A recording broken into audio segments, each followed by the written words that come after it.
Olá! Bom dia! Você está assistindo ao Repórter Visual, um programa acessível da TV Brasil. E as novidades sobre o nosso programa você também pode acompanhar pelo facebook.com/visual TV Brasil. O Repórter Visual começa agora, o primeiro programa jornalístico da TV brasileira feito em Libras. 46 escolas brasileiras, 33 delas públicas, participaram do PISA para as escolas.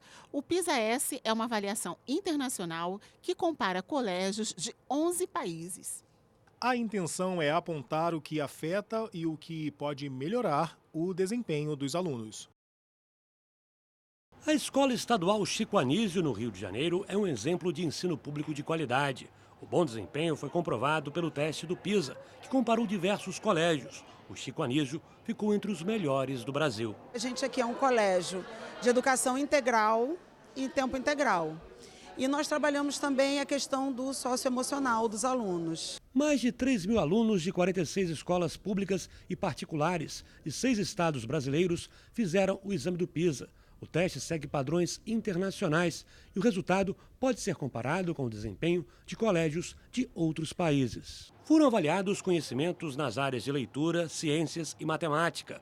Alunos com 15 anos de idade fizeram a prova, independentemente da série em que estavam.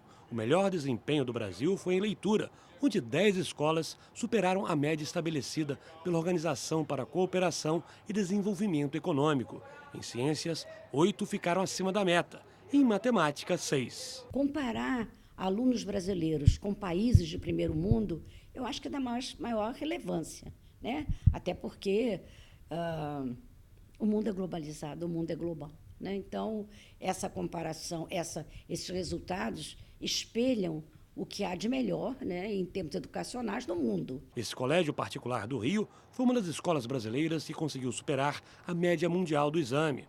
O bom desempenho foi alcançado nas 3 áreas. Em leitura, o resultado ficou acima de países como Japão, Finlândia e Estados Unidos. Os resultados da escola foram realmente fora da curva, assim que a gente pode dizer, e eu acho que a escola deu uma preparação muito boa pra gente. A gente precisa ter a preparação não só do colégio em questão de matéria, como psicológica. Então, eu acho que os resultados deram uma tranquilidade bem significativa. Agora o desafio para a escola é continuar mantendo a qualidade do ensino. A essa altura da trajetória escolar, ele tem um caráter tanto retrospectivo, em que a gente avalia a trajetória já percorrida, mas também prospectivo, dá tempo de qualquer coisa que aconteça você poder corrigir, você extrair boas consequências.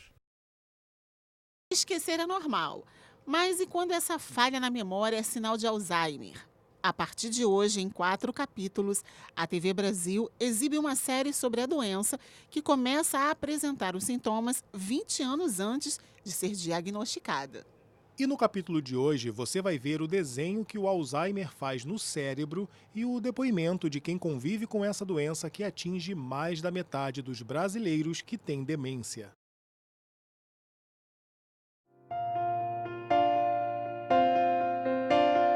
O olhar fica assustador. O olhar muda. Quando o olhar muda, começou a ladeira. Ele começou a fazer a mesma pergunta várias vezes. E aquilo me irritava. Ele falou assim, o que é cheque? Quando ele falou o que é cheque, eu gelei. Minhas filhas falaram, mãe, isso está parecendo Alzheimer. E eu, mas o que é isso? Eu nunca tinha ouvido falar. O Alzheimer compreende um grupo de doenças neurológicas que nós chamamos de demências não reversíveis. Depósito de proteína estragada que se acumula no cérebro, que não apenas se manifesta com perda de memória, mas com perda de linguagem e nas fases bem iniciais com esses sintomas neuropsicológicos.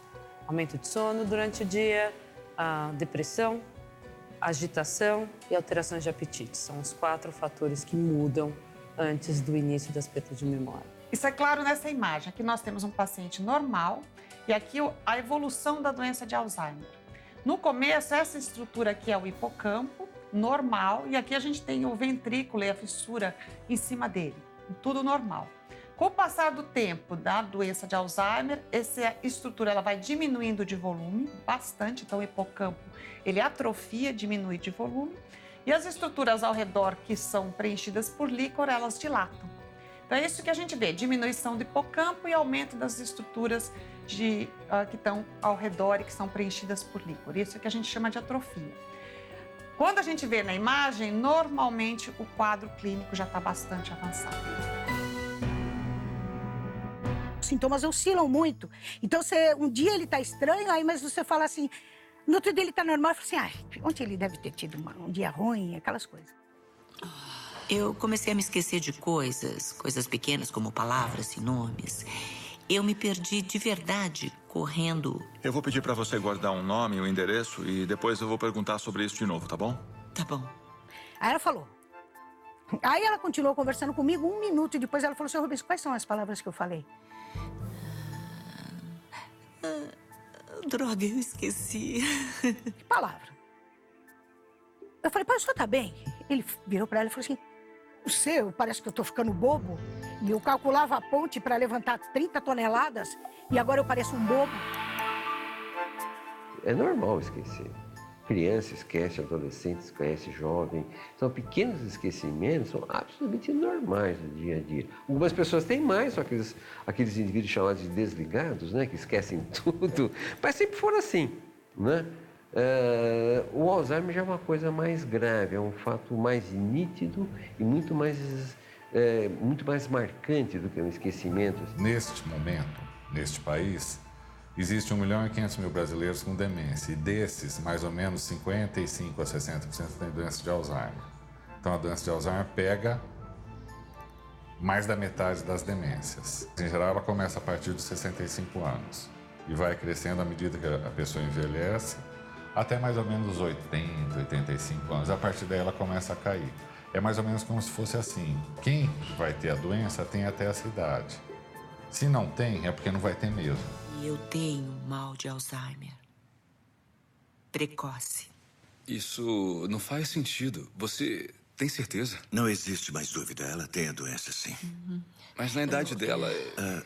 Isso é raro, mas já foi confirmado. Existe Alzheimer precoce principalmente como uma forma familiar da doença. Ela é muito ruim, porque ela começa mais cedo. Ela pode pegar a pessoa numa fase produtiva ainda, por exemplo, a partir dos 50 anos. Agora, essa forma familiar é bem rara. Ela responde aí por uns 5% do total das pessoas com doença de Alzheimer. Tudo que trabalhei tanto para conseguir, agora tudo isso está se apagando. Mas isso não é quem nós somos. Essa é a nossa doença.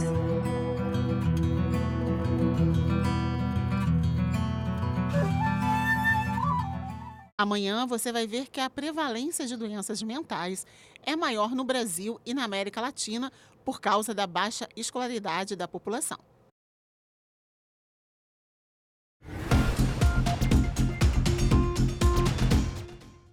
A seleção brasileira já está devendo algo de melhor na Copa América. Em 2 jogos, fez gols apenas no segundo tempo da partida contra a Bolívia. Contra a Venezuela, que só nos venceu uma vez na história, empatou de 0-0. Não fosse a possibilidade de se classificar em 3º lugar no grupo e já estaria fazendo contas para passar de fase e não ser eliminada de forma vergonhosa dentro de casa. O técnico Tite optou por um time mais experiente para brigar pelo título e abriu mão de trabalhar a renovação da equipe para a próxima Copa. Está tendo dificuldades e é muito pouco provável que permaneça no cargo se não for o campeão. Ainda mais com atuações como as últimas. Sábado, o Brasil enfrenta o Peru e vai se classificar. A dúvida é se terá competência para superar os adversários mais fortes a partir da próxima fase, que já será eliminatória. Vamos falar sobre o Dia Mundial do Orgulho Autista? Uma data-chave para a gente falar mais sobre o respeito às diferenças. A Paula começou a desconfiar que o filho Joaquim poderia ter autismo quando ele completou 1 ano de idade. Ela percebeu algumas diferenças no desenvolvimento do bebê. Em relação a não olhar tanto nos olhos, não atender quando ele era chamado, ele girava muitos os objetos. E eu já tinha ouvido falar que isso era uma característica, essas eram características de uma pessoa autista. Especialistas estimam que 1 em cada 160 crianças no mundo tem autismo. O chamado transtorno do espectro autista envolve atrasos no desenvolvimento da linguagem e prejuízos na capacidade de interação social. A criança tem dificuldades para perceber mudanças de comportamento de grupos e ambientes. O diagnóstico definitivo é dado após os 3 anos de idade, mas os sintomas podem ser observados antes disso. A principal luta de familiares e profissionais de saúde é combater o preconceito contra o transtorno e disseminar a ideia de que as pessoas com autismo não são doentes, mas diferentes, com os próprios aspectos e desafios. A ideia é que a gente trate pessoas com autismo como apenas diferentes, assim como a gente trata pessoas canhotas ou pessoas míopes. Todos, né, têm alguma diferença. Se a gente para de olhar o diagnóstico e passa a olhar as pessoas, a gente já está sendo muito mais compreensivo, muito mais respeitoso, né? A questão não é nem pensar em tolerância, a gente não tem que tolerar essas pessoas, a gente tem que respeitar. Alguns autistas podem ser independentes, outros necessitam de cuidados adequados e apoio ao longo da vida. O tratamento é feito com um acompanhamento de psicólogos e fonoaudiólogos. No início tudo parece muito difícil, parece que vai ser tudo muito trágico, e com o tempo você vai descobrindo que não é isso. É só uma maneira nova de você viver a vida, e você descobre que o seu filho tem um jeito de viver a vida diferente. E o Repórter Visual fica por aqui. Pelo WhatsApp você tem um canal direto de comunicação com a gente. Anota aí o nosso número: 021 974 522 300. Tchau, muito obrigada pela companhia. Bom dia para você, tchau.